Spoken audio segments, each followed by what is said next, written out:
Stop for a moment. Don't scroll. Don't switch tabs.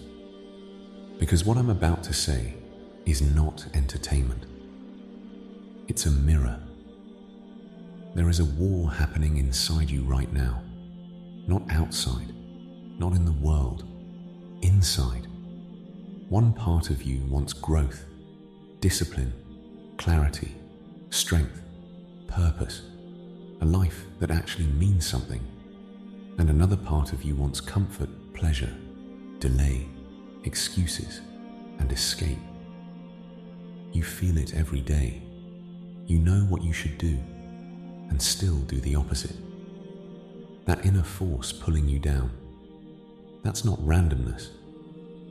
Islam calls it nafs. Psychology calls it conditioning. Neuroscience calls it dopamine-driven behavior. Different names, same enemy. And here's the truth most people never hear. Your nafs is not fixed. It is trained. Just like a muscle. Just like the brain. If you don't train it, it trains you, and it will quietly decide your future while you think you still have time. Today, I'm giving you a Nafs reset framework, grounded in Qur'an, Sunnah, and modern psychology, so you can finally break the cycles that keep repeating your life. Most people will leave now, but if you stay, it's because something inside you is still alive. Many people think nafs just means desire. That's incomplete. The nafs is the self, the inner command center that pulls you toward ease or effort, ego or growth, obedience or disobedience. And the nafs has one primary weapon: instant reward. Your brain adapts to whatever you feed it. Endless scrolling, music on repeat, gaming, explicit content, cheap dopamine. Science confirms this. The more quick pleasure you consume, the less sensitive your dopamine system becomes. Result: low motivation, weak discipline, foggy thinking, big dreams, no energy. Your life doesn't collapse dramatically, it just stagnates. But when dopamine is reset and the nafs is purified, something changes. Hard things become doable. Focus returns. Momentum builds. That's not magic. That's rewiring. You cannot defeat what you refuse to identify. Your first task is ruthless honesty. What habit feeds your weakness? Is it the phone? Certain apps? Late nights? Content you already know is harming you. Every time you obey that impulse, the nafs grows stronger. So the reset begins with cutting access. Delete the app. Block the site. Change your environment. No negotiations. You don't heal while still drinking poison. When the trigger is removed, the nafs weakens and willpower returns. If you only cut pleasure, the nafs will drag you back. Your brain needs reward, so you give it better reward. Replace distraction with meaning. Qur'an, physical training, journaling, learning a skill, focused work. This is not about suffering. It's about upgrading pleasure.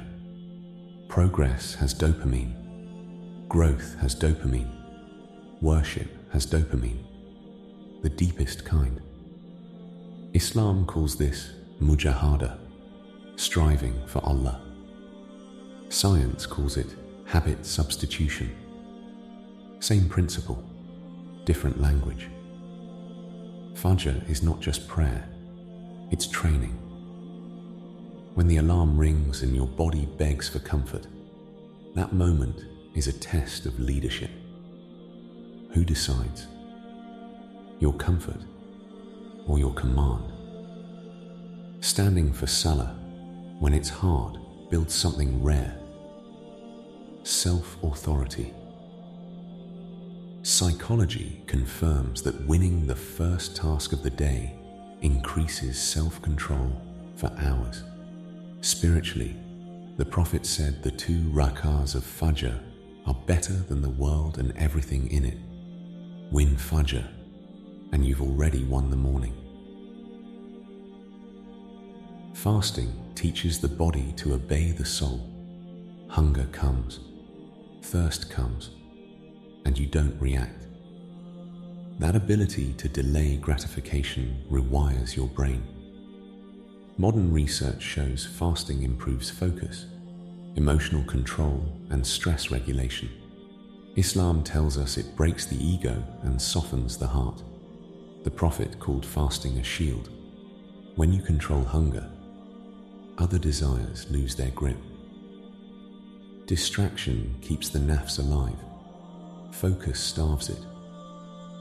1 to 2 hours of uninterrupted work per day is enough to change your trajectory. No phone, no switching tasks, no cheap stimulation.